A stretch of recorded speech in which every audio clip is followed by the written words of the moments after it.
Hello student, at last lecture we have seen the methods of preparation of halogen derivative. Today we are going to study the physical properties and optical isomers of halogen derivatives. Then let us see first, that is physical properties of halogen derivatives. Then first of all, that is moderately polar compound, that is halogen derivatives are moderately polar compound. It is having a polar covalent bond because on this carbon atom there is partial positive charge and on this halogen atom there is partial negative charge. Hence it is a polar covalent bond and having moderately polar compound. Then due to this, that is halogen R, size of halogen R increase from top to bottom, that is from fluorine, chlorine, bromine and iodine. As the size of fluorine, chlorine, bromine and iodine are goes on increase, then the length of, that is carbon and halogen bond length also goes on increasing. We know here that is bond length goes on increase from fluorine, chlorine, bromine to iodine due to their increasing atomic size. Then due to this, that is in this compound, that is polar CH3F, CH3Cl, CH3Br and CH3Cl. That means alkyl halides. Alkyl halides goes on decrease from to alkyl fluoride to alkyl iodide. That means here CH3F is having greater than CH3Cl is greater than CH3Br and greater than CH3I. That means bond size, order of strength and enthalpy, it goes on decrease from to CH3F to CH3I due to increasing their atomic size, increasing in their atomic size and atomic length. Then second point, that is boiling point. That is boiling point increase with increasing molecular mass or atomic weight or molecular weight. That means higher, it is higher than the hydrocarbons. Which hydrocarbons? That is alkanes, alkenes and alkynes. That means here, that means boiling point of methyl iodide, that means CH3Cl is greater than that of corresponding methane. That means also here boiling point is boiling point of, suppose ethyl bromide is greater than that of ethane or ethene or ethylene. Then second point, that is alkyl halides. Alkyl halides, that means boiling point of alkyl halides goes on decrease from alkyl iodide to alkyl bromide to alkyl chloride to alkyl fluoride. That means boiling point of alkyl fluoride is less than that of alkyl iodide. That means boiling point here also goes on increase from, that means alkyl fluoride to alkyl iodide. Boiling point goes on increase from alkyl fluoride to alkyl iodide. Then third point, that means as the number of carbon atom goes on increase, then boiling point also goes on increase. First example, suppose CH3Cl. Here only one carbon atom. Then in C2H5Cl, here there are two carbon atoms. In third C3H7, in this molecule there is 3 carbon atoms, and in C4H9 there are 4 carbon atoms. That means as the carbon atom goes on increase, then boiling point also goes on increase in same alkyl halides. That means here CH3Cl methyl chloride, here C2HCl it is also chloride, C3H7Cl it is also chloride, C4H9 it is also chloride, but here carbon number goes on increase, then boiling point also goes on increase. Then third one, that means in isomeric compound, as the branching goes on increase, then boiling point goes on decrease. Suppose first example, that means propyl bromide, CH3, CH2, CH2, CH2, Br. Then second isomer of this propyl bromide is isopropyl bromide, and third isomer of this propyl bromide is, suppose this CH3, CH3, CH3, Br. That means in first compound there is nothing, any branches, it is a straight chain compound. In second compound there is only one branch. In third compound there are two branches.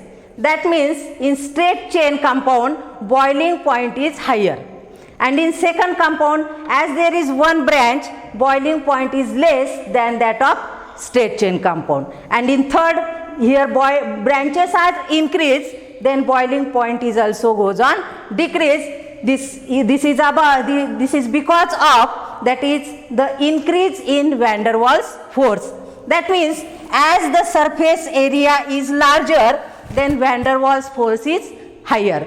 Then in straight chain compound, van der Waals force is more, as it is surface area is higher. In second compound, as surface area is decreased, then van der Waals force is also goes on decrease. And in third compound, as this surface area is less than that of first and third compound, here van der Waals force also decrease. Hence boiling point of this third compound, that means tertiary butyl bromide, is less than that of N-butyl bromide and isobutyl bromide. Then fourth one, that means in dihalogen compound, dihalogen aromatic compound, in such compound melting points are nearly same. So boiling points are nearly same, but melting points of these compounds is different. That means in para compound, if these two chlorine atom having 1 and 4 position, this compound is called as para dichlorobenzene. And in second compound, this chlorine at 1 and 3rd position, such type of compound is called as meta dichlorobenzene, and third compound is called as ortho dichlorobenzene. Then boiling point in para dichlorobenzene is higher than that of meta and para isomers. In this way, there are physical properties of halogen derivatives. The next point, that is optical isomerism in halogen derivative. Then before going to study optical isomerism, at first we have to study what is chiral carbon atom. That is chiral atom and molecular chirality. Then what is chiral carbon atom? See this molecule. Name of this molecule is 2-chlorobutane. Name of this compound is 2-chlorobutane. On second carbon atom, suppose this is carbon first, second, third and fourth. On second carbon atom, chlorine group is attached, and in straight chain there are 4 carbon atoms. Hence name of this compound is 2-chlorobutane. In this 2-chlorobutane, at first carbon there are 3 hydrogen atoms are attached, and as here this is one molecule is different, and these 3 hydrogen atoms are same. Then on third carbon atom, again there are 2 hydrogen atoms, and there are another 2 alkyl group, 2 alkyl groups are different. And in fourth carbon atom there are 3 hydrogen atoms, that is same atoms, and 1 alkyl group is present here. In this second carbon atom, there are 4 atoms or group of atoms are present. One is hydrogen, second is CH3 group, third is chlorine atom, and fourth is ethyl group. That means all these 4 atoms or group of atoms are different. Such type of carbon atom are called as chiral atom, and this molecule is called as, that is chiral molecule. That means this molecule is having mirror image. Suppose 2-chlorobutane having this mirror image. These 2 images are mirror image of each other. Then in chiral molecule, that means these molecules having 2 mirror images which are non-superimposable. Such type of molecules are called as chiral molecule. Then third one, that is stereoisomers. And what is stereoisomers? That means these two chiral molecules and its mirror image having same structural formula. See here, these two molecules having same structural formula, but molecular formula is also here same, but only spatial arrangement of these atoms or group of atoms in these two molecules are different. These two compounds having same molecular formula, same structural formula, but only spatial arrangement of these two molecules are different. Such type of two isomers are called as stereoisomerism. The next one, that is optical activity. Then what is optical activity? Again, before going to study optical activity, that means we have to know ordinary light. Then what is ordinary light? Ordinary light means it is the light in which electromagnetic waves having oscillation of electric and magnetic field in all possible direction perpendicular to the direction of propagation. Then suppose this ordinary light, this is ordinary light. If this ordinary light is passed through this Nicol prism, if this ordinary light is passed through Nicol prism, then this light, this vibrate in a single plane. In ordinary light, that means oscillation, having oscillation in electric and magnetic field in all possible direction. Here ordinary light having oscillation in all possible direction. But this pass through Nicol prism, then it forms a plane in which this oscillation is showing in only one single plane. This plane is called as plane polarized light. This is called as plane polarized light. And if this plane polarized light is passed through optically active compound, if this plane polarized light is passed through optically active compound or optically active solution such as glucose, then this plane polarized light rotate clockwise or anti-clockwise. It rotate in two direction. It rotate at clockwise direction or it rotate at anti-clockwise direction. That means this plane polarized light when passing through optically active compound, it shows rotation towards right hand side or towards left hand side. If rotate towards right hand side or clockwise direction, it is called as dextro-rotatory compound.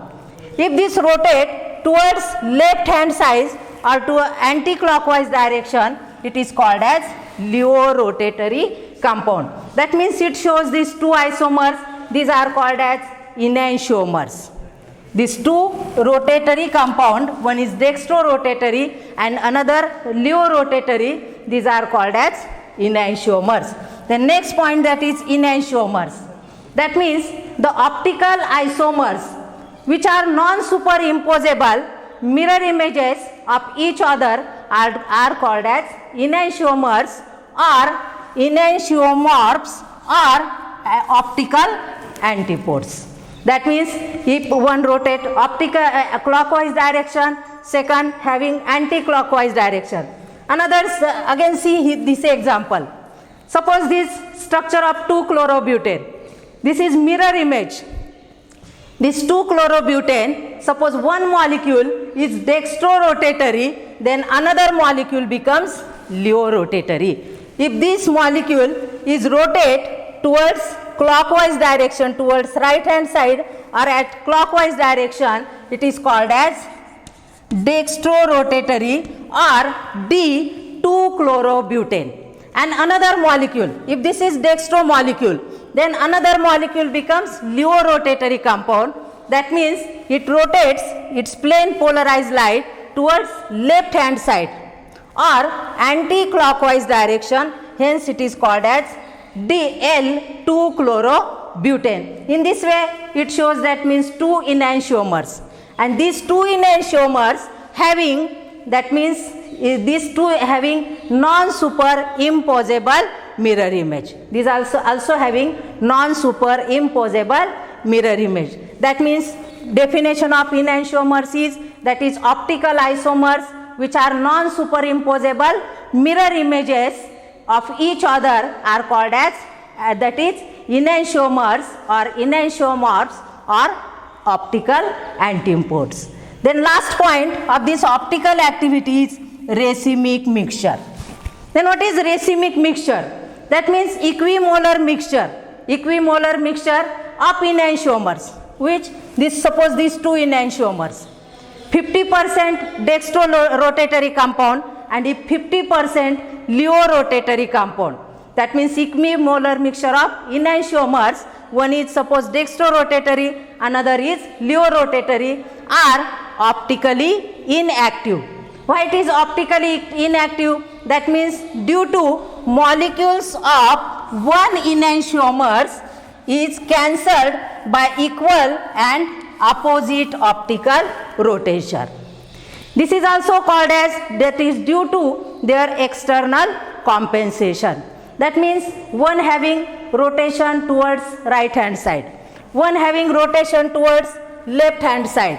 Hence, the equimolar mixture of these two molecules cancelled their rotation, and it shows this molecule is optically inactive. Such type of mixture is called as racemic mixture. In this way, there is optical activity. In this optical activity, we have seen first point chiral atoms and molecular chirality. Second one, chiral molecules. Third one, stereoisomers. Then fourth one, that is plain polarized light.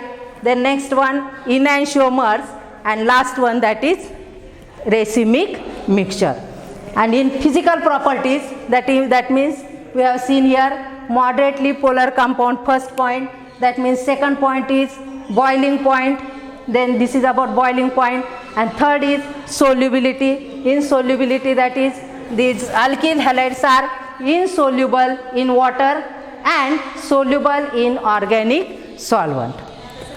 In this way, there are physical properties and optical isomerism. In board exam, there is always question that is explain the optical activity of 2-chlorobutane.